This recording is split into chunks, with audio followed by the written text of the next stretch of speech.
On this week's episode of Ride the Lightning, the Tesla unofficial podcast, Tesla crushes expectations for both the fourth quarter of 2021 and the entire year, announcing some truly impressive year-over-year growth. Plus, Tesla is number one in not one, but two European countries for all of 2021.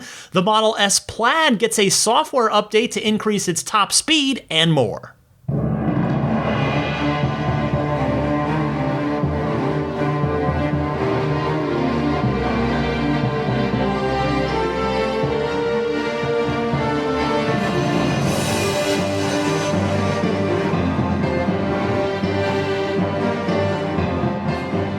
What's happening, friends? I'm Ryan McCaffrey, and I am back alongside my four-legged canine co-host, Daisy the Boxer. This is Ride the Lightning, your weekly Tesla unofficial podcast for January 9th, 2022.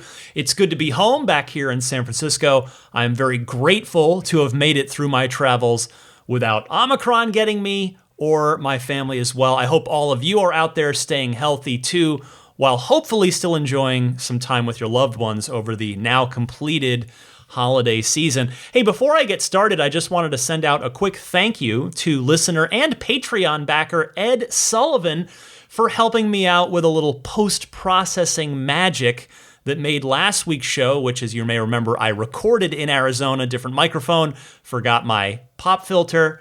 He helped me make it sound a little bit better for all of you. So Ed, I appreciate it. Thank you very, very much for that. All right, let's get started. As usual, there is plenty to talk about in the world of Tesla, and we start with some excellent news. Tesla absolutely stomping Wall Street's expectations and its own records for both a quarter and for an entire year, announcing their production and delivery numbers for Q4 and thus all of 2021. So 2021 just huge for Tesla, both relative to its own history and Q4 in particular, once again setting a new record for quarterly production and deliveries for this company whose cars we all love and gather here in friendship every week to discuss. Tesla posted the news with a very short and sweet message on its investor relations webpage, saying simply this: in the fourth quarter, we achieved production of more than 305,000 vehicles and deliveries of over 308,000 vehicles. In 2021, we delivered over 936,000 vehicles. Thank you to all of our customers, employees, suppliers, shareholders, and supporters who helped us achieve a great year. End quote.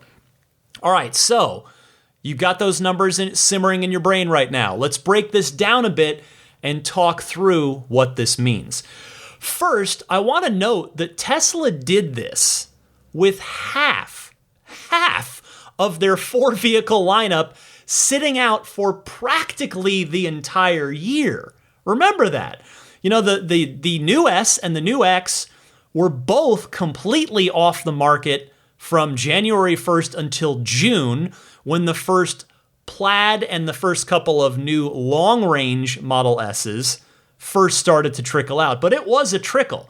And then the X, meanwhile, the new redesigned X, didn't re-arrive on the market until much later in the year. What was it? I think November for the first long-range deliveries, and literally like December 29th for the first Plaid Model X delivery.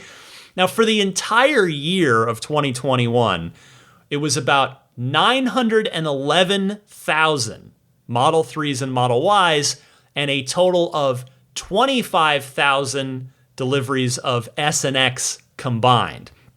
Put another way on that, the 3 and the Y accounted for, the S and the X accounted for 2.66% of vehicle deliveries for the entire year. And so the 2 points I want to make there, one, just a little call back to last week. Let's go ahead and give me my point from the prediction show last week when I was tallying up the previous year. I had predicted 800,000 3 and Y deliveries for 2021. Turns out Tesla absolutely blew that away. And second, kind of circling back to a more relevant point for everyone, and that is, again, with only the last couple of months of the year really being material for S and X deliveries, really just S, because X really didn't get a chance to get started at all delivery-wise. That just shows you there is more room to grow there. 936,000 total vehicle deliveries, and that's with very few S's and X's. There will be more S and X in 2022. Second point I wanted to make about these production and delivery numbers, kind of along the same lines, is that not only did Tesla achieve this with the S and the X on the sidelines for most of the year, they also did it without any new vehicle launches in 2021 or any new factories coming online last year as well. So this is all apples to apples comparison from 2020 to 2021. Now, obviously in 2022, the growth engine is going to accelerate. We have the 2 new factories coming online rather imminently, which is great news. So it's huge growth that Tesla had from 2020, remember when they did 499,550 cars, to 2021 where they almost doubled that. So it was the same 4 cars, it was the same 2 factories, pretty apples to apples. So some really, really impressive deliveries from Tesla there. Third, look at Q4 specifically. So 308,000 cars delivered. Let's compare that to Q4 of 2020, which was then a record quarter as well.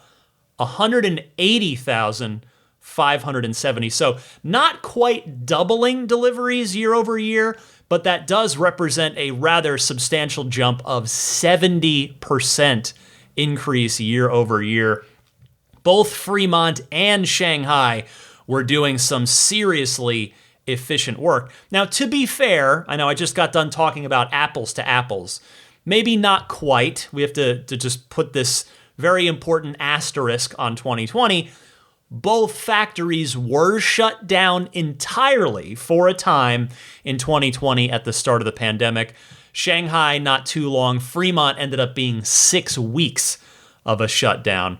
Whereas the only shutdowns that we knew about in 2021 for Tesla were a day here or there due to component shortages. But still, the growth is just incredibly impressive. Fourth point I want to get to on this, as others have pointed out, I'm hardly the first to note this, but clearing 300,000 in Q4 out of just Fremont and Shanghai, use that in quotation marks because that's not to discount the extremely hard work of the people that work in those 2 factories. But 300,000 deliveries in Q4 from 2 factories means that Tesla ran at a 1.2 million vehicle annual run rate. If we extrapolate Q4 out over 4 quarters, that's 1.2 million cars in a year.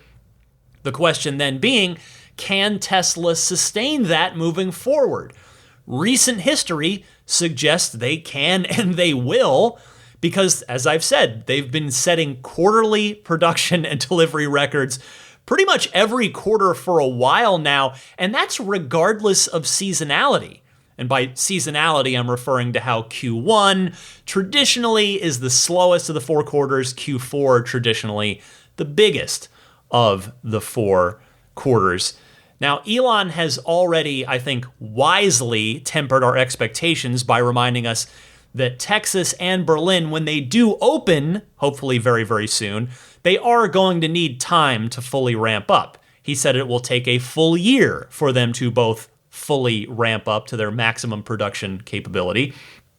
But each of them will, of course, be producing Model Y and Model Y exclusively relatively slowly at first. I mean, honestly, I don't think a Shanghai kind of just turbo ramp that we saw them pull off in that factory, I don't think that's necessarily realistic to expect to get matched out of either Texas or Berlin, but I will say, optimistically, as I am a Tesla fan, I do think it's highly possible that Elon might be sandbagging things a little bit there compared to what the reality ends up being. But that's okay, because it's better to underpromise and overdeliver than the opposite, should that end up being the case. The point I'm trying to drive at is this. So long as Texas and Berlin are able to get going fairly soon and start producing cars for customer delivery, start doing actual customer deliveries, we can, I think, hopefully get 250,000 Model Ys out of each of them by the end of the year. Like a total for the entire year, 250K out of Texas, 250K out of Berlin. And we do have the Cybertruck coming up out of Texas towards the end of the year, although I would not expect a materially large number of deliveries to come out of Texas, or any, period, for the Cybertruck for 2022. I think that number is likely to probably be in the 4-figure range. I would doubt. That's because we've been told late 2022. So we look at November, maybe even December. So I think a number in the thousands, but not the tens of thousands, is probably a reasonable expectation for the Cybertruck. Also, in addition to the Cybertruck, though, we don't know how much higher the production ceiling might be at Fremont and Shanghai. I mean, I just got done talking about how they went from 550,000 deliveries out of those two factories combined in 2020 to nearly double that at 936,000 plus deliveries in 2021. If I were to place my Las Vegas bet on Tesla's year-end delivery total for this year, for 2022, here's where I would put my money down. 1.75 million. That, I think, is an optimistic number, but not a crazily optimistic number. I think it's doable. It's maybe, I don't know if a reach is the right word, but I think it's optimistic but doable is how I'll say that. And if Tesla does get to 1.75 million total cars delivered in 2022, it would again almost double what they just did in 2021, which again was almost double what 2020 was. So I want to close this by saying bravo and a sincere congratulations to the entire Tesla team who worked so hard all year long to continue sending this company soaring to new heights yet again in another year, another hugely successful year. Bravo to all of you who may be listening to this that work at the company. Next up this week, more good news. The Model 3 was the number one selling vehicle, period, in all of Switzerland for all of 2021. Thank you to Tesla Motors Reddit user Habash91 for posting this story. This is where I saw it. The Model 3 sold 5,072 units in Switzerland for 2021, edging out the Skoda Octavia, which sold 4,969. The Audi Q3, VW Tiguan, and if I'm pronouncing that correctly, I'm not sure I am, and the Fiat 500 rounded out the top 5 in Switzerland. So yes, obviously from those numbers, you can tell that Switzerland lacks the population, say, of the United States, but it's still, this is important. This is an electric vehicle. Again, pull back, 10,000 foot view, an entire country in Europe, which is, it is very much a major player in the modern economy, the modern world. This is an electric vehicle, and also, by the way, not a cheap one, the Model 3. I mean, it is more expensive than maybe not it's probably in the Q3's ballpark, and I'm not sure about the Skoda, but certainly more than the Volkswagen and more than the Fiat 500 for sure. So this is a not cheap electric vehicle that was the number one selling car in an entire country for an entire year. That is pretty cool. Now, speaking of Tesla's success in European countries, in Norway, Tesla was the number one selling car brand there for all of 2021. I again saw this on the Tesla Reddit, but the source of this story ultimately is the Norwegian website nrk.no, who writes, and by the way, what I'm about to read you is a Google translation, so if it's not perfect, it's not the website's fault, it's Google's. That translation reads, among the 10 most bought car models in Norway last year, the electric car Tesla Model 3 is by far the most bought model, with just over 12,000 cars sold last year. That is far more than the next car on the list, Toyota's hybrid model RAV4, with just under 9,000 units sold. NRK continues, saying, in total, 8 of the 10 most purchased car models in 2021 were all electric cars. Tesla also accounted for just over 20,000 of the newly purchased cars in 2021 and is one of Norway's most purchased car brands for the year. That 20,000, by the way, if you're curious, 20,000 new cars sold in 20,000 new Teslas sold in Norway in 2021. That is out of a total new cars sold pool in the country of 176,000, or 11%. Or, put another way, 1 in every 10 new cars sold in Norway last year was a Tesla. That is really cool. I mean, that's pretty impressive. And one more bigger picture note from this story, as I once again go back to NRK, who writes, among the record number of newly purchased cars are 113,715 electric cars. This is almost a doubling in the number of purchased electrics compared to 2 years ago. This means that electric cars accounted for 64.5%, or basically 2 out of every 3, of all newly purchased cars in Norway last year. Now, there are a lot of reasons for this, to be fair. The setup is very different than here in the United States. There are economic incentives aplenty on EVs in Norway and huge taxes on internal combustion engine vehicles. So you've got both of those forces at work. But still, it goes to show you that, well, policies can change purchasing decisions and put more EVs on the road and take more gas cars off of it, if that's what a government decides to do. So bravo to Norway, and congratulations again to Tesla on being number one in a country that is showing the rest of us the way forward on cleaning up our roads and quieting them in the meantime, at the same time as well.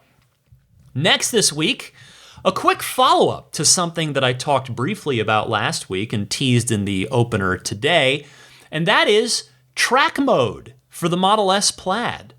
That update is now in customers' hands. Plaid owners should, if you haven't already received it, should watch out for version number 2021.44.30, and that track mode allows for, according to the release notes, the heat pump system to cool more aggressively. You can enable post-drive cooling to shorten your time between sessions at the track or the drag strip. It also enhances torque vectoring, and furthermore, it automatically optimizes the adaptive damping settings for the air suspension, defaulting you down to low, as you'd probably guess. And among other things, you also, in the Model S Plaid track mode, get a lap meter, a G-force meter, dash cam video capture so you can play back your laps later, and more stuff. And here's the big thing. This update also quietly increases the Model S Plaid's top speed from 162 miles an hour to 175 miles per hour. So we're not quite at 200 miles per hour yet, but we're getting there. Now, what I'm not clear right now, and I read Tesla's official blog post on this, I looked at the release notes that are on the screen, I was reading a very positive, very enthusiastic and glowing forum thread on the Tesla Motors Club forums from Plaid owners who are saying that this software, this track mode, there were owners in there equating it to like $25,000 worth of suspension different suspension pieces to take it to the track, that the car really feels substantially different in track mode in a good way. Like you can really dial in the car into becoming more of a track monster than just a straight line bull in a china shop, which is more so how the car is in its factory default setting. But what I could not find definitively, and perhaps a Plaid owner out there can help me with this, is whether or not you need to be in track mode to unlock that increased top speed. I would presume the answer to that is yes, which would make sense because if you're going to go over 162 miles per hour, you'd better be on a private, dedicated course and not attempting that on public roads. So I would figure that that top speed increase is linked to track mode, and I would not be upset if that were the case. But the point here, like the Model 3 Performance's track mode, the Plaid's track mode, as a friendly reminder, is only meant for use on tracks, be they the drag strip or a proper race course, not on the public streets. But it really does seem to be a great suite of software that really lets you throw the car around the track in a materially different way than you can without that track mode software. So love seeing that. That is good stuff for all of you Plaid owners, both present and future. Now, the final big story, I've got two more things for you. The last thing is a bit of a minor thing, and I'm saving it as maybe a good thing, because the next story is not such great news, particularly if you have not ordered your Tesla yet, because I know I have plenty of listeners out there who are planning for their Tesla. They're saving for it. Well, let's just get this out of the way. Elon Musk has announced another imminent price hike for the full self-driving capability software package, which, as you all know, for the last couple of years now, is all-encompassing. You get a basic autopilot included with the car, which is basically, it is just auto steer with traffic adaptive cruise control. It does not automatically do lane changes. It does not do summon. It does not do taking your off-ramp for you. It certainly does not do, traffic lights or stop signs. It's just the cruise control on steroids, which is nice. Don't get me wrong. It's very, very useful. Everything else, every other feature is now part of that, what is today a $10,000 full self-driving capability package. Well, Elon tweeted this on Friday afternoon, quote, Tesla FSD price rising to $12,000 on January 17th. He later added, it's just in the US, and then also added, FSD price will rise as we get closer to FSD production code release. Now look, Tesla isn't running a charity. We know that. And if they think that they can get it, then, well, more power to them for raising it to $12,000. But speaking quite honestly, as a big Tesla fan, a Tesla owner, somebody who has invested a total of $8,000 into full self-driving, for me, when I got my car, if you're newer to Tesla, Tesla used to break up the full self-driving, the autopilot packages differently. When I bought my car in 2018, you got nothing with the car, and then you had to buy, the first option was a $5,000 enhanced autopilot package, which had basically everything except the actual FSD features, which to date currently is only the stoplight and stop sign recognition. Of course, the FSD beta that can do left turns, right turns, city street driving, that's a beta, that's a separate thing. So I paid $8,000 total because it was $5,000 for enhanced autopilot, which was I felt like I got immediate, phenomenal value out of with, being able to change lanes while on autopilot, having it take off ramps for me, having it take interstate changes, all that stuff. So just to give you a background, if you're newer to Tesla. Anyway, so as I said, if Tesla thinks they can get it, more power to them. But I don't personally see the value at that price today. A friend of mine, I'll tell you a quick story. I may have mentioned this on the show before, so I'll keep it quick. But a friend of mine last summer, because it was before the monthly option had come into play. A friend of mine bought a Model Y, and he's a technology educated, tech educated guy. He's interested in the company, interested in the car, excited to get his car. But he reached out to me and said, I know you do the podcast, you follow this stuff closely. Do you think I should pay the $10,000 for the FSD? And I told him, I had to be honest. I said, no, I don't think I would pay 10 for it.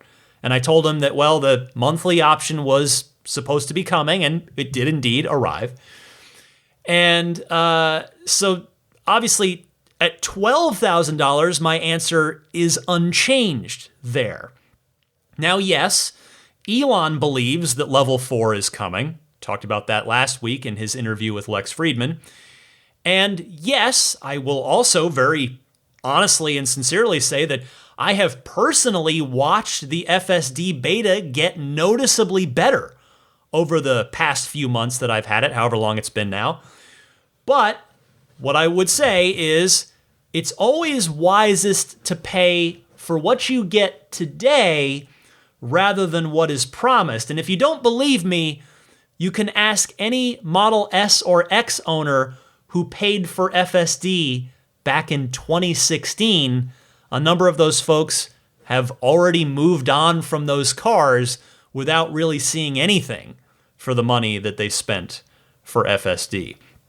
Now, thinking through this, I think the only way this really makes sense is if Tesla, like TiVo and Sirius XM before them, if they want to subtly, quietly, not explicitly say, but if they want to phase out the pay once lifetime subscriptions that people like me have, and instead get all of their new customers onto the monthly subscription model that they can keep them on forever, for as long as they own any Tesla.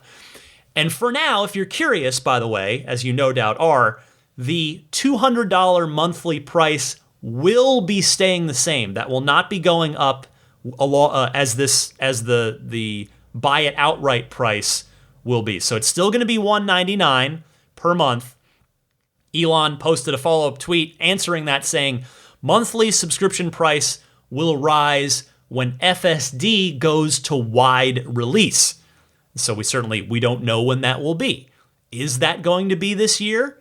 As Elon talked about, thinking that they can get to level 4 by the end of the year. He talked about that on Lex Fridman's podcast last week. Maybe, but it could be. So it could be 1 year, could be 2 years, 3 years, 5 years. I don't know. And that's the point. There's just the uncertainty there. But Elon's saying, at least he's warning us up front, that the monthly subscription price will rise once FSD does actually get released wide to anyone that has paid for the package. So thus, if you want to break this down, the break-even point on subscription versus buying it outright has now changed. It was 4 years and 2 months to now 60 months, or rather, put another simple way, exactly 5 years. Which is a difference of 10 months. So if you're planning to keep your Tesla for 5 years or less, as I know a lot of people do, a lot of people cycle out their cars at least every 5 years, if not more often than that. If you are one of those people, the subscription will make more sense to you when you order your car. If you are like me, and at least the way I've always operated, my wife, in fact, my parents are this way too. I guess I must just kind of inherently think this as a family thing, the way I was raised. But if you're a person that does keep your cars for a really long time, then the lump sum does make more sense. Although, just as a side note, if you don't order it with the car and it's going to be a thing that you get later, I don't know about you. I guess everybody's different, but I can't think of a single time I've ever put a single $12,000 purchase on my credit card. I don't even know if my credit limit is that, if I have that much, if I could even spend $12,000 in a single go on my credit card. Boy, I wouldn't want to miss. Don't miss the payment, or make sure you've got, maybe you open a no interest for a year card just to do that with. But on the other hand, imagine the reward points from making a $12,000 purchase on your credit card. Anyway, I'm getting off track. Getting back to more serious Tesla business here. How do I want to close this? Yeah. So while the other point I wanted to make, $200 a month for the monthly subscription, that might seem more palatable than $12,000 all at once, which certainly it is in a literal sense. But the thing I would add here is that really for many of us, for many Tesla buyers, a $200 monthly FSD subscription on top of our car payment, that is a tough pill to swallow. That suddenly becomes a lot. So the thing that I am not thrilled about with this price increase, nobody likes price increases, right? No, but it's the biggest Tesla fan is probably not applauding this, saying, yeah, charge more. I want to pay more. Nobody wants to pay more. But the thing I think I guess I'm probably repeating myself. This is probably the same spiel that I gave when the price went up to $10,000. But so I apologize if I'm repeating myself, but the thing that I really am left with on this is just that is a disappointment, a bit of a sadness that a lot of Tesla customers are going to be priced out by this. Whether it's, again, the $200 monthly on top of your car payment being a bridge too far for a lot of folks, or the $12,000 option. Because again, if you're buying a Model 3, a base Model 3, don't call it the Standard Range Plus anymore, the base Model 3, which is now $45,000, great car, 272-mile range, LFP battery, charge it to 100% every day, doesn't degrade, got all the same software features, just a little bit of a wimpier audio system, that's pretty much it. So, great car, $45,000. I've said that. I really do. I believe that the base Model 3 is an excellent value. And at least it does come with that basic autopilot functionality. But if you want FSD and you want to get it with the car as a lump sum, it's that single option adds 25% onto the cost of the car. So again, my disappointment, my sadness is for the people, the excited Tesla customers that are going to be priced out of FSD. It's a shame because, so many of us were enthusiastic about this. We love the technology. We want to be a part of it and we want to, experience it, but it's a lot of money, whether you're talking monthly or now, whether you're talking as a lump sum. So, that's it. January 17th, enough said, $12,000 for the full self-driving price. That increase will be happening just a few days after this show. I guess this show's going up on the 9th. So it's you've got about a week. A week if you're on the fence. If you're thinking about getting your order in soon, you've got a little bit of a grace period to try and save yourself $2,000 if you plan to make that FSD purchase. All right, finally this week, let's end on a little bit of a happier note. It is kind of it's not a rumor. Rumor is not the right word here, but let's just say it's a little tidbit that was discovered. This, I want to give credit here to Michael Baughan, a listener who sent this to me, and then I did see it pop up on the Tesla blogs later. This is just a very interesting thing. And that thing is this. Are the Model 3 and Model Y going to be getting cooled seats very soon, as the new Model S and Model X have? Because the reason this is even a thing is that there is some very straight from the horse's mouth evidence of exactly that. And that straight from the horse's mouth comes in the form of a new update to the Model 3 and Model Y owner's manual online on the Tesla site, which now says, in explaining the HVAC functionality of the car, touch the driver's side seat icon to adjust seat heaters for the driver. The seat operates at 3 levels, from 3 highest to 1 lowest. The seat icon displays twisting lines, those are your bacons, that turn red, heating, or blue, cooling, to correspond with the set level. Auto, which displays when the climate control system is set to auto, warms or cools the front seats based on cabin temperature. And that is an excerpt straight from the revised Model 3 and Model Y owner's manuals. So it is possible, before your hopes get up, let's just note that perhaps this was simply copy-pasted over by somebody at Tesla, maybe copy-pasted over from the S and X manual without being properly proofread or revised for the 3 and Y that actually don't have cooled seats. Or maybe it is coming. That's the exciting part, and that is, that's a definite possibility here. I would presume that cooled seats would probably require perforation in the seat, as the S and the X seats are perforated. So if this is real, it should be obvious at a single glance at any Model 3 or Model Y that were to come off the production line. Whether it's next week or next month or next quarter, whenever this potential addition to the car may be coming. We'll just have to keep an eye on it. It's keep an eye on this one, because I'll tell you, this would really be a nice bonus for those of you getting 3s and Ys over the course of this year. That would be a substantial feature upgrade to have cooled seats in addition to the heated seats that we all have as well.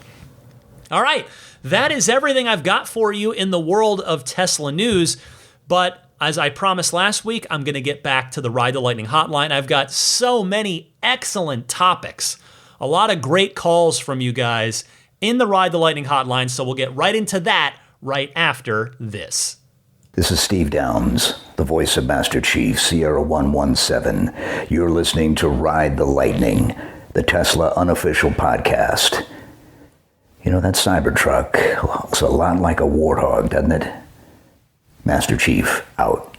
Time for the Ride the Lightning hotline, your chance to call in and be featured here on Ride the Lightning. I welcome you. I encourage you to call in. There are 2 easy ways to do it. Either use your smartphone's built-in voice recording software, record your question. Please try to keep it to 90 seconds or less so that I can get to as many people each week as possible, and email that file to me at teslapodcast@gmail.com. Alternatively, you can take that same 90-second or less call and just call in on the Ride the Lightning hotline. It's a toll-free number that you can dial up anytime, and the number is 1-888-989-8752. One more time, it's 1-888-989-TSLA. And hey, if you know someone special with an upcoming birthday, anniversary, graduation, or some other special occasion, you can give them a unique gift of recorded voices from friends and family telling them why they're special. The recordings can be podcasted or put onto a keepsake. Visit lifeonrecord.com to learn more. Our first of many excellent calls this week comes from Jen in Sacramento. Hi there, Ryan. This is Jen. I'm calling from Sacramento, California. I had a quick question for you. I was reading through some forums online, And it looks like some of the quote-unquote legacy Model X and Model S vehicles are no longer getting the updates, such as the blind spot warning and the Sentry Mode camera viewing feature. I just wanted to hear your thoughts on this. I think it's totally outrageous. I even tweeted Elon about it, so I wanted to hear your thoughts and hope you have a happy holidays. Jen, thanks for your call, and I very much understand and empathize with your frustration. It's true, even up to the 2020 S and X, 2020, they don't get some of these new features, which is just awful. I mean, that's just a bummer. I mean, I realize that the line has to be drawn somewhere on these updates. And as I talked about last week, it's amazing that we get updates and new features for free at all. But it seems like in this case, Tesla just said, well, vertical screen bad, and then decided not to bring some of this stuff to the quote-unquote legacy S's and X's.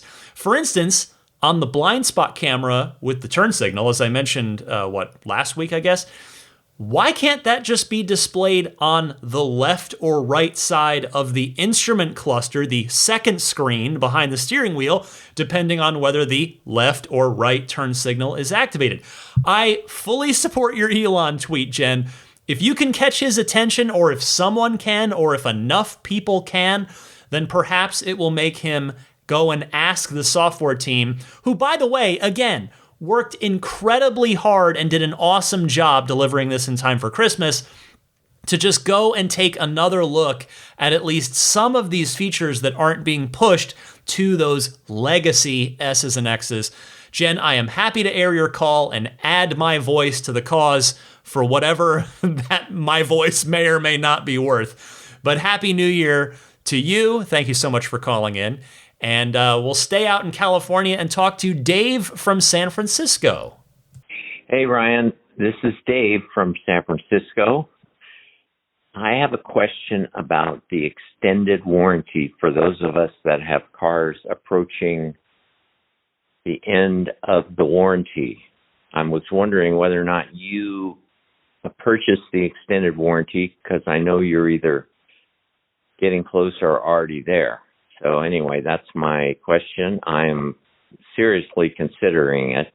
So, yep, that's it. Thanks, Ryan. Talk to you later. Bye. Hi, Dave. Well, to the best of my knowledge, Tesla never did and still hasn't offered an extended warranty on the Model 3 or, for that matter, the Model Y. I looked it up to check this against my memory of it, and sure enough, on the Tesla.com website, on the vehicle warranty page, it spells it out pretty clearly under optional extended service plans. It says, if you've purchased a new Model S or Model X, extended service plans are available for an additional cost. The extended service agreement takes effect on the date that your original new vehicle limited warranty expires. So, if I'm reading that correctly, it would seem that there isn't even one available for the 3 and the Y, because only the S and X are specifically mentioned. Now, if I happen to be wrong about that and someone has concrete info to correct me, please do email me. The address again is teslapodcast@gmail.com. Pass that info along, because not only do I want to make sure to get it right for those of you who are listening, for Dave, for anyone else, but I'll tell you, I would seriously consider purchasing the extended warranty myself on the Model 3, because you are correct, Dave. I am getting close to the end of my new vehicle warranty. I've got just under 7 months to go, and then my car will no longer be under warranty. And as I talked about earlier in the FSD segment, I plan to keep mine for quite some time. So for me, I think I would like to have that peace of mind. Now, I did buy the extended warranty on my last car, my Infiniti G35, and of course, the problems and the more pricey maintenance on that car really started, of course, after the extended warranty was up. I think my Tesla will hopefully, I'm going to knock on some wood here, hopefully is going to be a little better because, of course, there are just fewer moving parts, fewer things to deal with. But in any case, long story short, there does not appear to be an extended warranty available for the 3 or the Y, but if there is, I'd sure like to know about it. Thanks for calling in. Let me go next to Marcy from Buffalo. Welcome, Marcy. Hi, Ryan. This is Marcy from Buffalo, New York. I've had my Model 3 long range for exactly 1 year. It arrived in my driveway at 10 p.m. on New Year's Eve last year, and I was one of the lucky people who, if they took possession within the last quarter of the year, got a year's worth of supercharging miles and 3 months of full self-driving, which I loved. So if my car had arrived a couple of hours later or after midnight, I wouldn't have qualified for those perks. Anyways, I'm calling about brake lights. My boyfriend and I took a 10-hour road trip to Nashville this past summer. Everything went very smoothly with the trip, but we did run into about an hour's worth of very slow traffic due to a traffic accident somewhere up ahead. I thought that would be a convenient time to use autopilot and let the car do its thing so I wouldn't have to constantly be manually stopping and starting and slowing down and speeding up. At one point during the slow traffic, when I was in the left-hand lane, I noticed a car coming up quickly on the shoulder to my left. Initially, I thought it was just someone trying to cut ahead of everyone, but then I realized he was trying to get my attention and yelling to me that my brake lights weren't working. I thanked him, but then realized that there was probably no problem with my brake lights, and that it was just the car automatically slowing to the speed of the traffic without triggering the brake lights. I realized that could have been a pretty dangerous situation, as no one behind me would have been able to see that I was slowing down since there were no lights to warn them. This got me thinking, so exactly when do the brake lights come on while using autopilot and regenerative braking? Maybe stop-and-go traffic isn't the best situation in which to use autopilot for this reason. So any information you could give me about brake lights in this type of situation would be very helpful. Thank you for the informative and fun podcast, and looking forward to hearing your thoughts. Marcy, I appreciate your call. This is an important topic. It's a safety topic. To the best of my knowledge, the brake lights come on if the car is actively slowing down, which is more often than you might be picturing when I say that. The brake lights aren't always on when your foot's not on the accelerator. In other words, if you're slowly rolling to a stop, like say if you've already slowed down when approaching a red light, and you're just kind of coasting it to, down like under 10 miles an hour, they're not on because you're no longer actively slowing down. And on autopilot, you're right, by the way, that stop-and-go traffic, certainly in my experience, is absolutely one of the best use cases for autopilot. It should activate the brake lights by the same quote-unquote rules, if you will. Anecdotally speaking, because I've looked at this, I've studied this in my own car, back in the pre-COVID days when I commuted to an office every day in stop-and-go San Francisco traffic on the freeway, I would watch the car visualization on the screen, and it shows when the brake lights come on your car on the screen. It always seemed to do so at the appropriate times, and Teslas have been around long enough now that they must be activating at appropriate times. Otherwise, we'd have heard about Teslas getting rear-ended a whole lot. Thankfully, that hasn't happened. In addition, side note, thankfully it hasn't happened because the fudsters would just take something like that and run with it forever. So with respect to the driver who flagged you down on your trip, I suspect that your car is working just fine, and I think you'll be okay.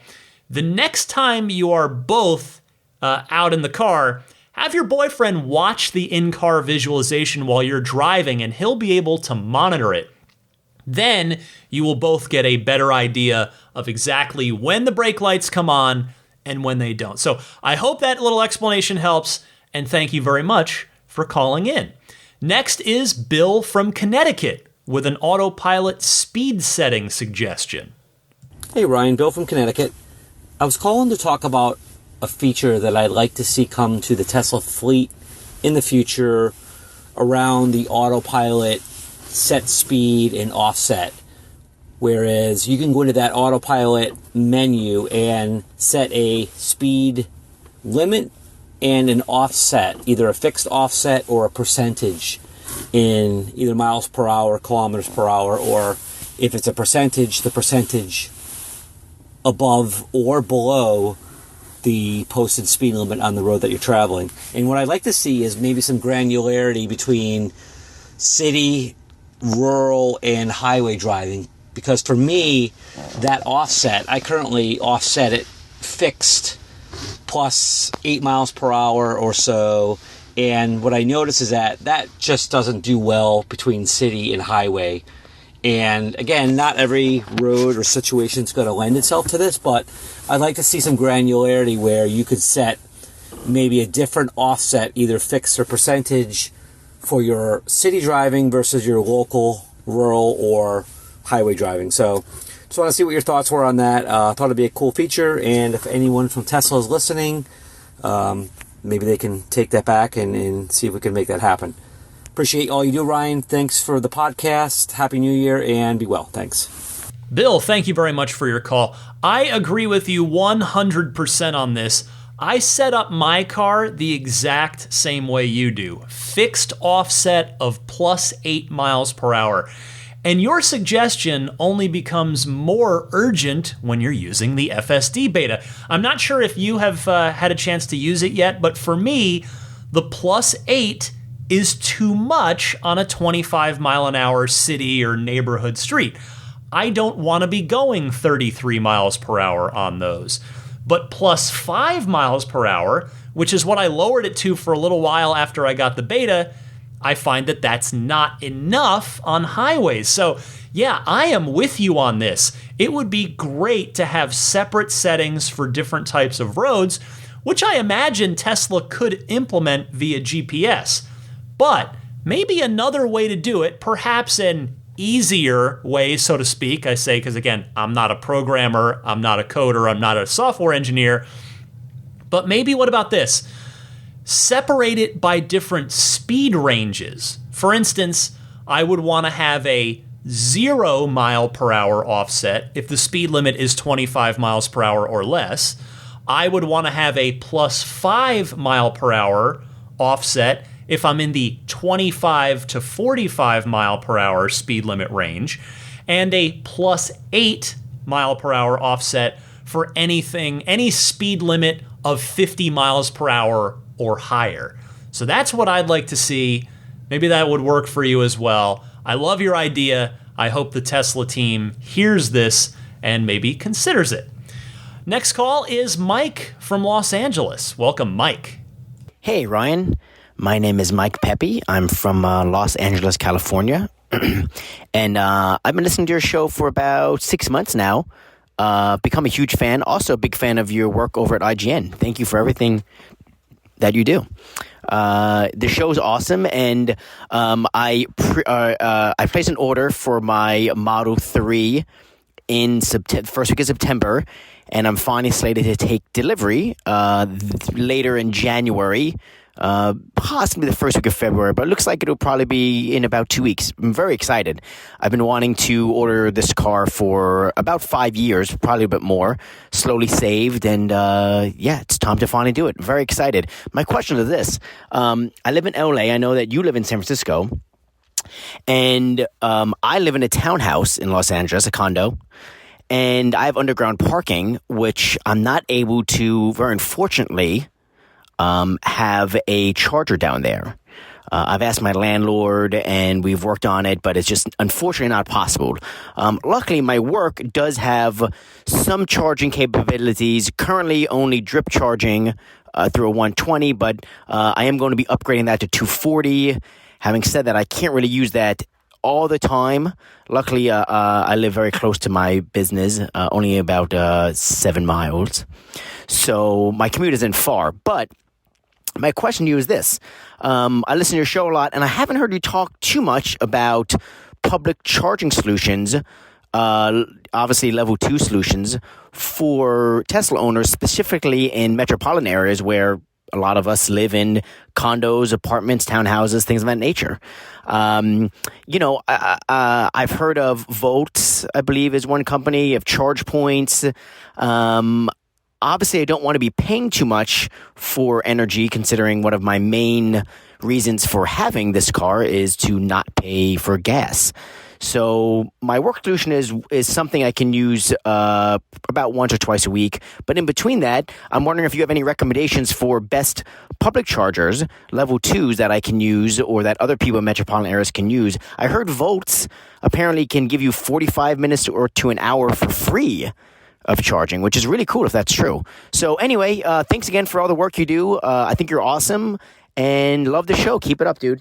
Mike, thank you for your call. I appreciate your very kind words.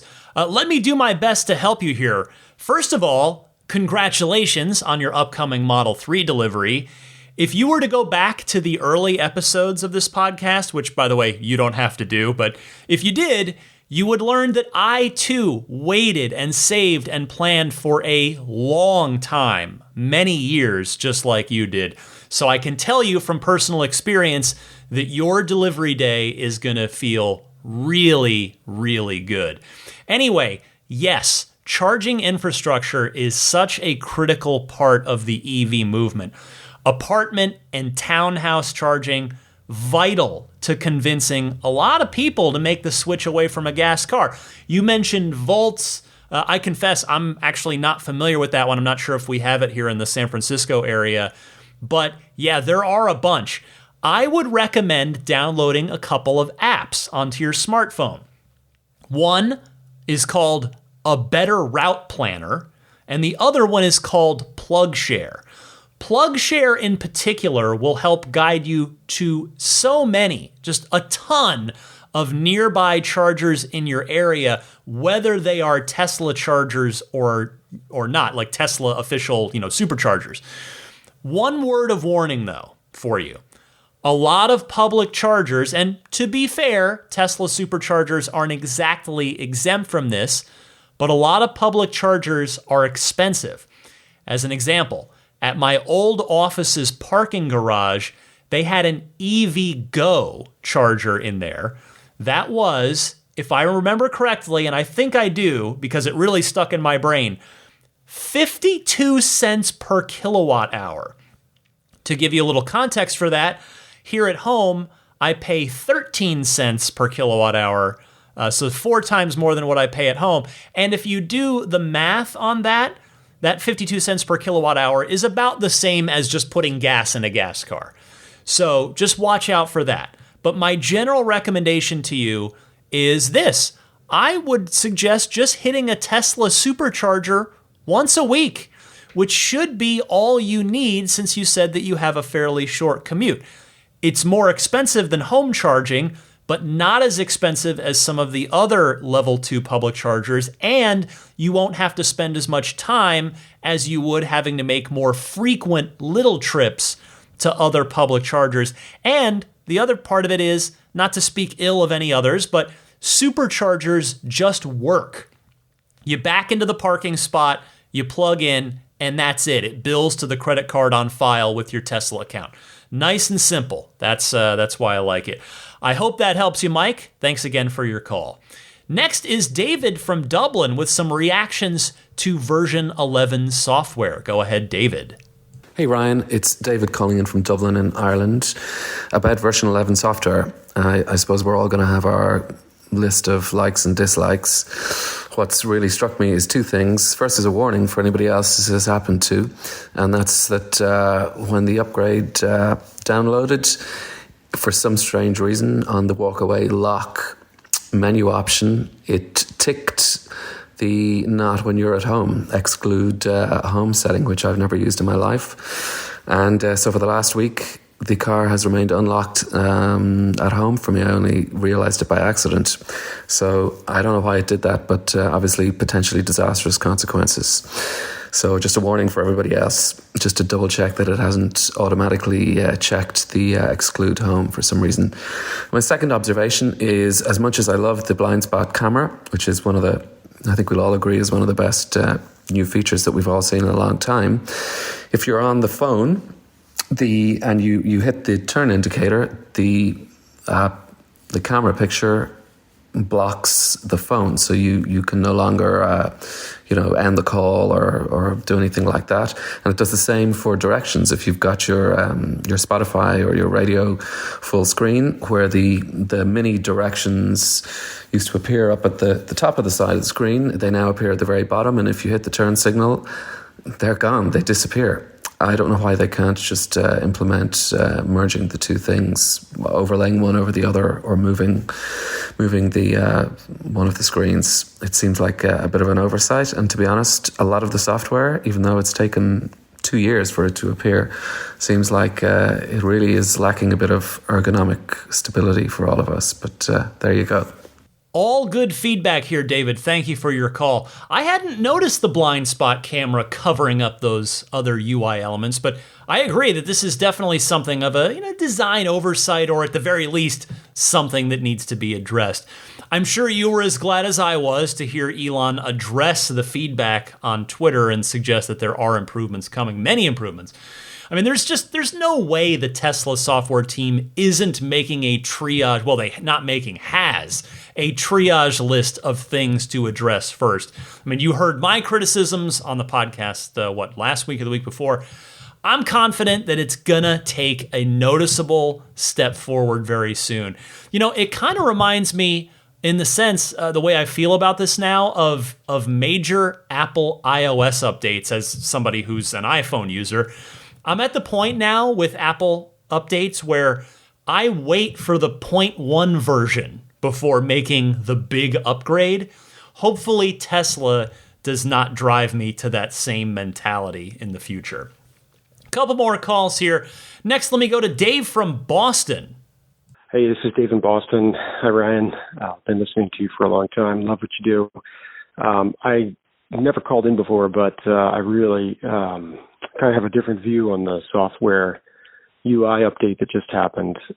Feels like I've owned a car since 2016, and there are periodic changes to the UI, but I feel like this recent one is like too much. It's not just a minor change. It's everything's moved around. Everything you want to accomplish when you're driving the car is different. The way you do it is different. The map is different. It's just so comprehensive in the way that it changes everything that it's honestly, I feel a safety issue, because you're driving along trying to accomplish something. You just have to put so much attention into finding the new way of doing whatever, and things don't work correctly too. So, it's like the screen is dark when it should be light or whatever. So anyways, I'm a little upset with the software team. I feel like they've overstepped their bounds. I'm sure the EULA allows them to make these big changes, but as a customer, I'm not happy with what they did. It's too much. I mean, we should have the choice as customers to say, I want to keep things the way they are, or at least have a metered level of change to the UI. So anyways, it's a different viewpoint. I'm really, on a scale of 1 to 10, I'm a 0 on the new software UI update. So anyways, but love what you do. Thanks. Bye. I can hear the frustration in your voice, and I don't begrudge you that feeling. In fact, you mentioned that you think the decisions made with some of the stuff in V11 are potential safety issues, and I can tell you this, you are not the only caller who left a message on the Ride the Lightning hotline this week saying that very thing. Nor are you the first person to call in wanting to roll back to V10. As I said when I gave my impressions of it, 1 or 2 shows back, I do think it's fixable, but I think Tesla needs to move very quickly to make some changes. Here's hoping they do so. Thank you very much for your call. And finally this week, a regular caller. Here's Pete from Carmel, Indiana, commenting on a particularly unique aspect of the FSD beta. Pete from Carmel, just calling in to follow up on a couple of things. First of all, as far as the full self-driving beta queue, as I may have mentioned in the previous call, we have a lot of roundabouts in Carmel, where I live in Indiana, and no matter how hard I tried to drive like a grandpa, I could not nudge my score above 96, and that's because I would get an aggressive turning score that was unacceptable. And that's even taking roundabouts at like 15 miles an hour. It was crazy. I think the software just doesn't understand what a roundabout is. So I gave up after, I don't know, a week or so, and once they announced that they weren't rolling it out very fast. And sure enough, my score regressed to the mean, which for me is 86, and that agrees with my wife's assessment of my driving ability. So I think that's probably pretty realistic. Second thing is the UI update is terrible, and specifically the heat for the seats, the control that warms your seats up, that needs to be front and center for us that live in, cold weather climates. And the reason for that is we'll have days that are really cold, and then you'll have another day where it's like 50 degrees and you don't need to have your seat heater on. So it'd be nice to have that handy, just like a lot of the other things that you mentioned, which are no longer available. It's just boggling my mind how these guys mess this up. It seems so straightforward, but I guess I'm not a programmer, so there must be some reason they did it. Anyway, thanks again. Really appreciate your podcast. Have a great New Year. Pete, Happy New Year to you as well, and it's great to hear from you as always. What I'm about to say will sound like hyperbole, but I promise you I'm being 100% serious. Tesla should send an autopilot engineer to your city. We talked about this on one of your last calls, that Carmel is the one city in America that's got roundabouts everywhere. Tesla could get a jump on FSD problem solving for Europe by sending an engineer and a car to you. Really? And as for V11, by the way, your comments there, I did not hear from anyone giving me any non-voice based shortcuts to the seat heaters, so it would indeed appear that you have to turn on the HVAC in order to get to them.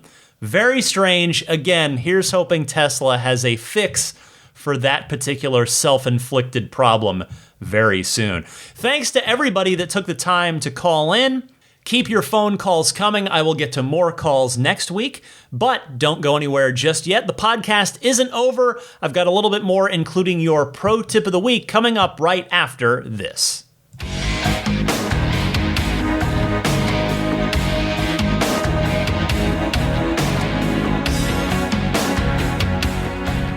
In hindsight, I wish I had my Model 3 with me on my Arizona trip last week, because the thought occurred to me while I was driving around down there, and that is this.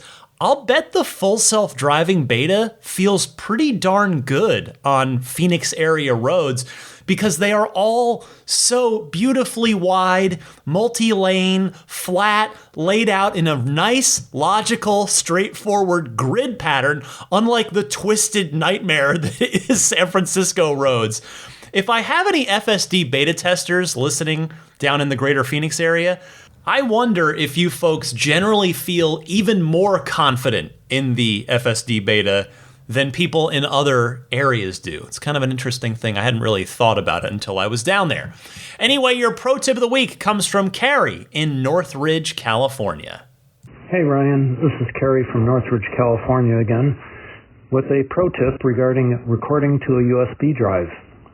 Like many of us, I've been using 32 gigabyte SanDisk Ultra SD cards plugged into a USB adapter, plugged into one of my Model 3's under-dash ports.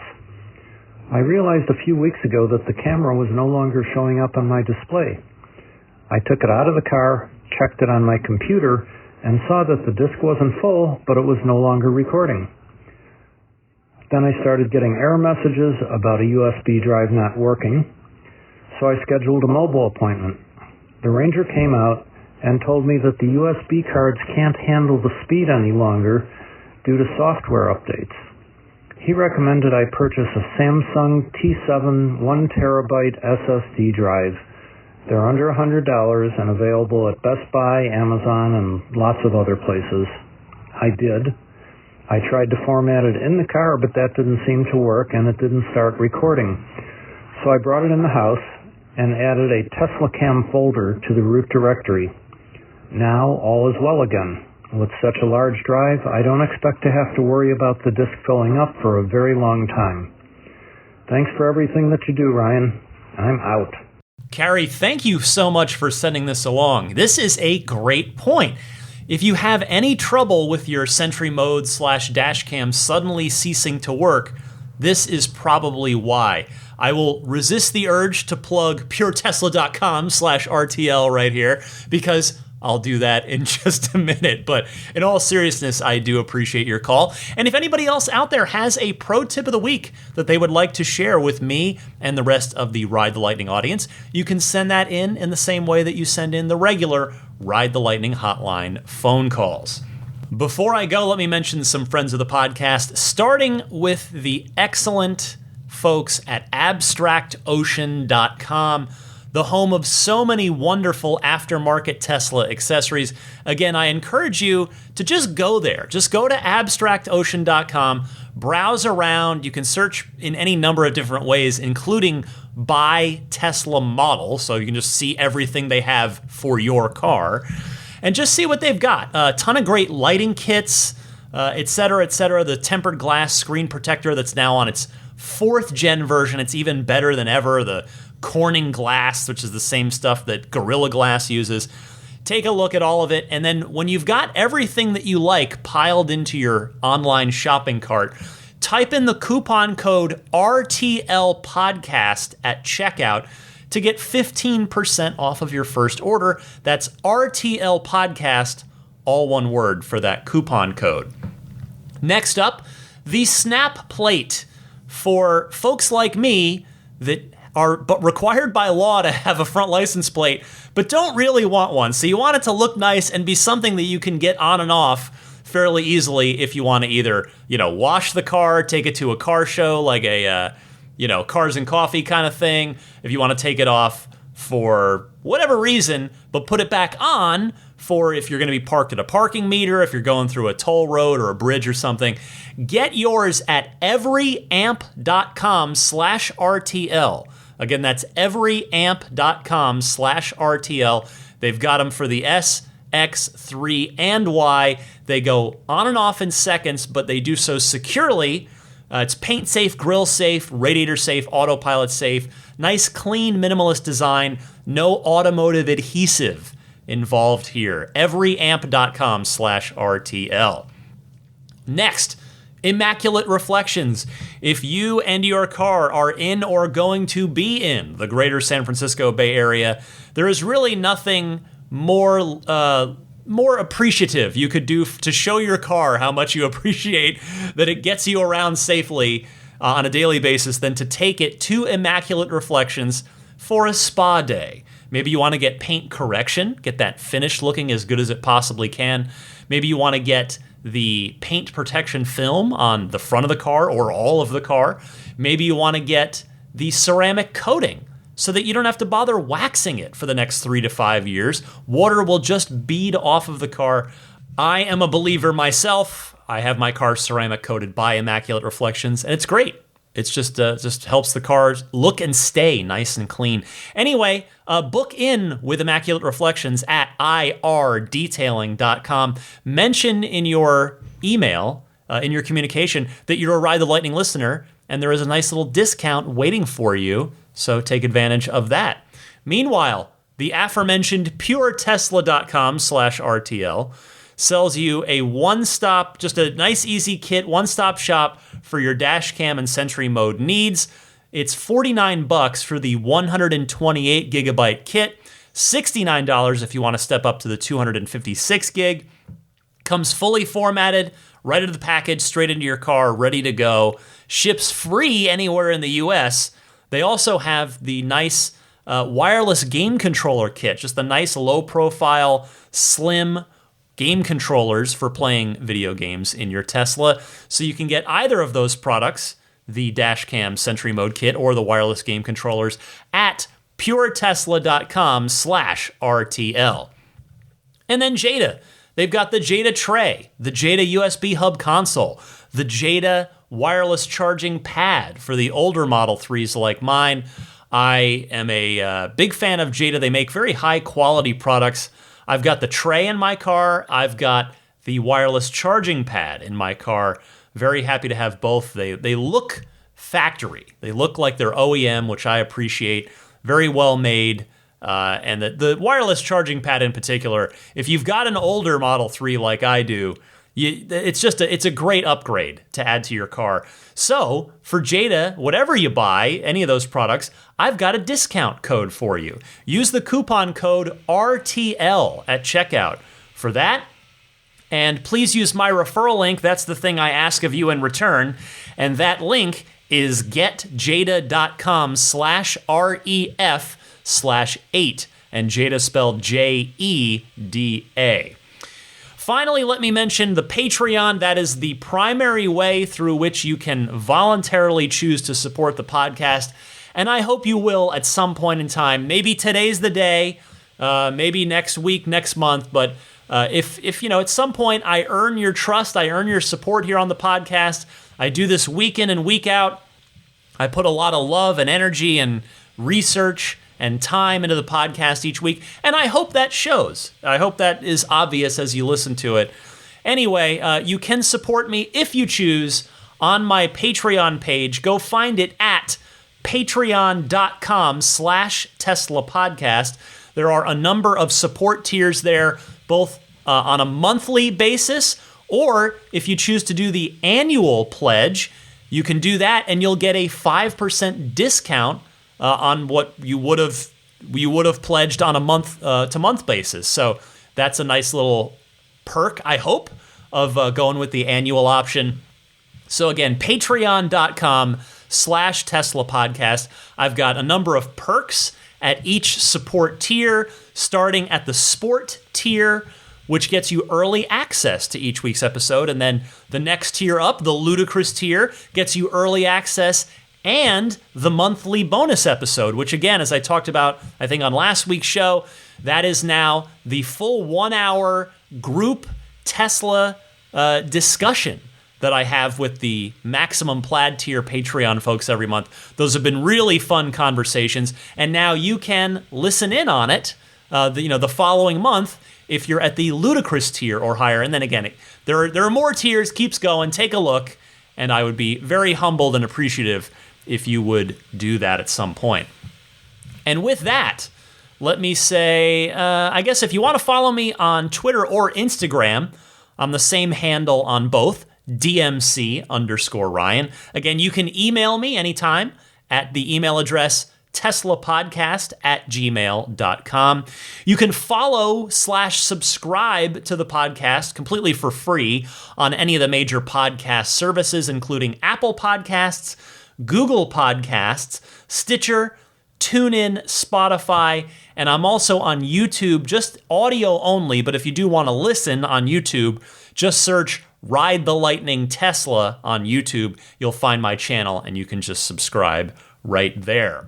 And with that, let me just say thank you to the Plaid and Up Patreon tiers.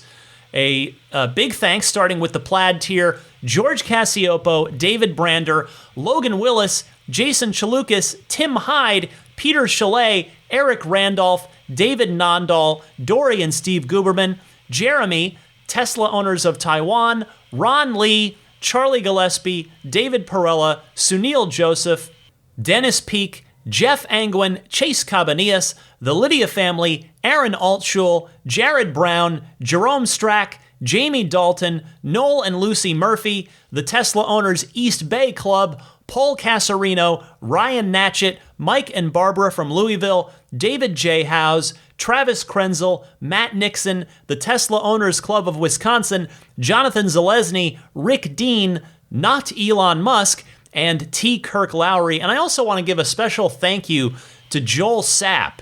He is no longer on the Patreon, but he had been one of the longest tenured Plaid level Patreon backers. And Joel, if you're still listening, I just wanted to express my sincere gratitude to you. You were very generous to me for a very long time. I hope you'll still enjoy the podcast and keep on listening. And then the Maximum Plaid tier crew, Jonathan Wales, Cameron Clark, Daniel Grummer, Seth Capello, Nick and Tony, Tesla Hitchhiker 42, John Schmidt, Stan Roth, the Galpin family, Ryan from Las Vegas, Darren Nickel, Kaz Barnes, Ulrich Lassa, Brett Libano, Patrick Wisniewski, Gil Cabrera, Hay Watley, Eric Brown, Mark Eversole, Todd Badger, Joe Edgel, Kevin Yank, the Tesla Owners Club of San Joaquin Valley, Michael Williams, Will Stedman, Mait Suaru, Derek Nesselrote, Justin Perez, Jeremy Harris, Chris Beach, Tom Mills, Alex Brem, Zachary Howard, Tyler Smith, Corey O'Donnell, Matthew Graham Dronberger, Scott Gillis, Aaron Huxley, John Cody, Aaron, Sonar Tech 77, and Andre Kent. And finally, an extra big thanks to the Roadster in Space tier backers who get all the perks, including, exclusive to the Roadster in Space tier, a one-on-one hangout with me on a monthly basis. I've been having a good time with those as well. So thank you sincerely to Pete White, Lyle Austin, Steve Radspinner, Fernando Cordero, Lawton from Chicago, Sean Neidig, Scooter Ward, Neil Weaver, Jackson Wallace, Crafty Geek, Richard Stokes, Rolf and Jennifer Evers, and Howard Anthony Smith. And that, my friends, will wrap it up for Ride the Lightning episode 336. 2022 is well underway. Plenty to talk about in the world of Tesla, which makes me happy. I'm always happy to have lots to talk about on this podcast. I love doing the podcast for you week in and week out. I take a lot of pride in not missing any weeks. I know I've got to be here for you same day, same time, every week, like clockwork, or else, you know what? Hey, you're well within your rights. You're going to go find something else to listen to. So at the very least, I'm here for you every week. If you made it this far, well, I guess I must be doing something right if you've made it an hour and 15 or something minutes into the podcast. So with all sincerity, I do thank you for listening. Your time is valuable. I appreciate you spending some of it with me each week. So for a now snoozing Daisy the Boxer, I'm Ryan McCaffrey. This again was Ride the Lightning 336, and I'll see you back here next week.